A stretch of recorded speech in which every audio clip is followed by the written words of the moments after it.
Why do bad people exist? And is there a spiritual perspective that could change things for you? David, William, Pearce, welcome back. Okay, this is for you if you've ever looked at someone's behaviour and thought, how could they do that? What kind of person acts like that? Why is there so much evil in the world right now?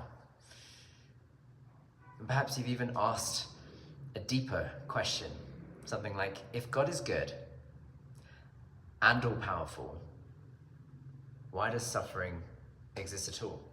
If any of that film sounds familiar, if you felt confused by anything like this, you've even been frustrated with things, this video offers a perspective that doesn't just answer the question. It completely changes how the question is framed. Okay, let's get into it. Chapter 1, the problem with good versus evil. The question itself assumes something, that there is a separate God who created the world and could intervene to stop suffering, but chooses not to for some reason. Tantra disagrees. Tantra says that assumption is already misaligned, because in non-dual Shaiva Tantra, there is no separate God outside creation. Reality itself, this entire field of experience, you, me, and everything that exists in between, is God. Doesn't get more God than this, Harish writes in Tantra Illuminated. And from this perspective, good and evil are not inherent features of reality. They're human labels. We call something good when it benefits us. We call something bad or evil when we perceive it to harm us. But these labels are oversimplifications. They don't actually explain what's happening.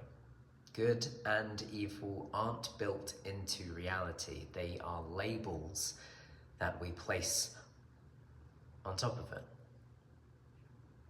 Okay, chapter 2, what people are actually doing. So if people aren't evil, what's really going on? Tantra offers a deeply human answer.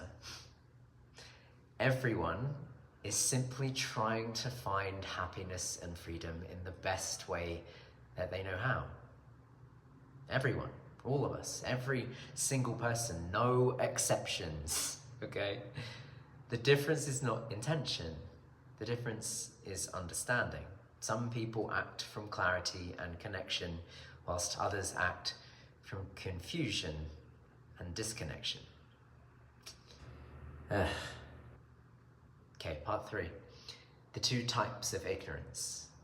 Tantra describes 2 types of ignorance. In case you're not sure, I'll explain them. Non-conceptual ignorance, a disconnection from one's true nature. Being disconnected from who you are at your essence. And conceptual ignorance, a worldview that is not aligned with reality.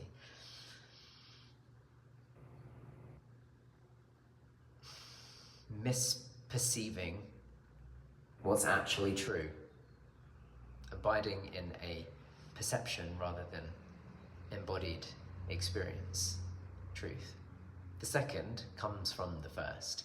When someone is deeply connected from their own essence, they lose access to the natural wellspring of love, joy, and inspiration dwelling within them. So what do? They try to get those things from the outside. They compete, they grasp, they protect themselves, and sometimes in ways that causes harm. But from their perspective, it makes sense. No one is trying to be evil. They're trying to be free with the understanding that they currently have.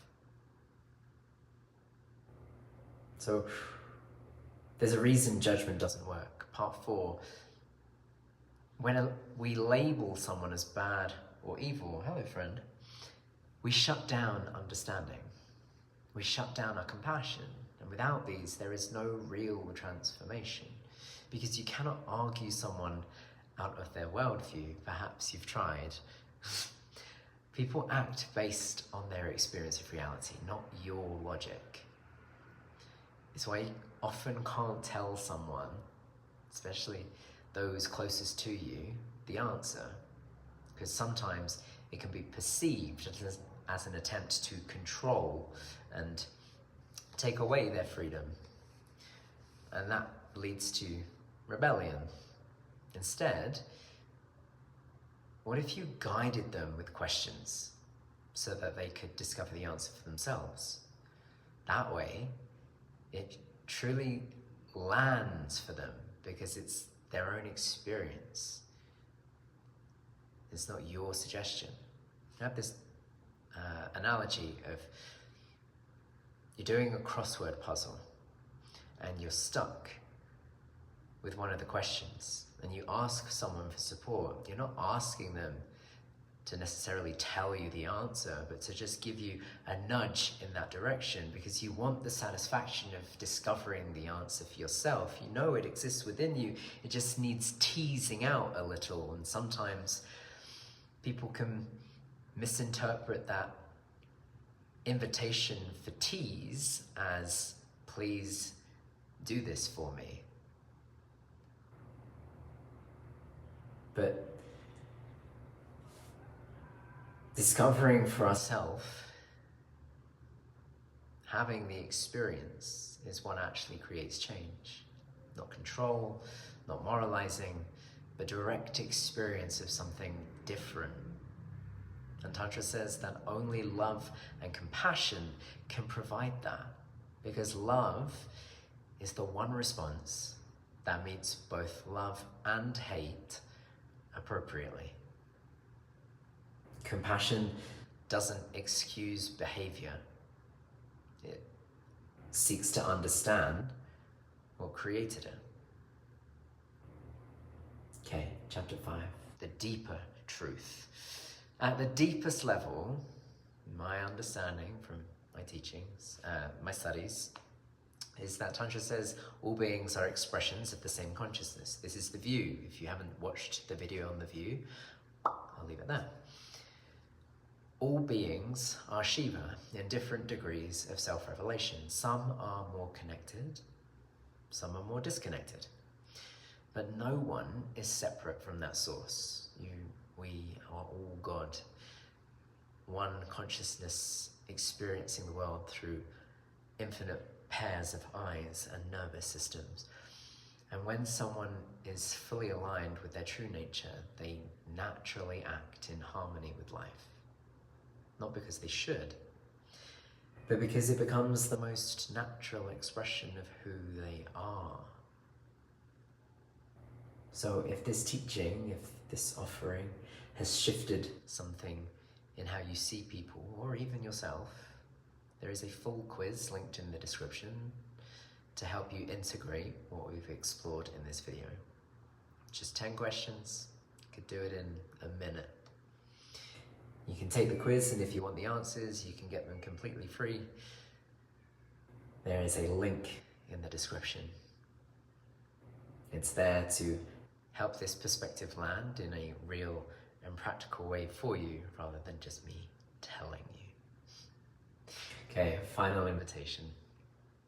If you find yourself repeating the same patterns in your life, your business, your relationships, then this is exactly the work that we can do together through Articulate. Using that framework, we reveal the pattern behind your reactions so that they become a choice instead of something that you keep repeating. You can work with me one-on-one, in person and online. And for couples, we offer contact massage. It's a 3-hour guided journey into deepening connection, presence, and intimacy. Level 1 is available only right now. Again, check out the link in the description to learn more.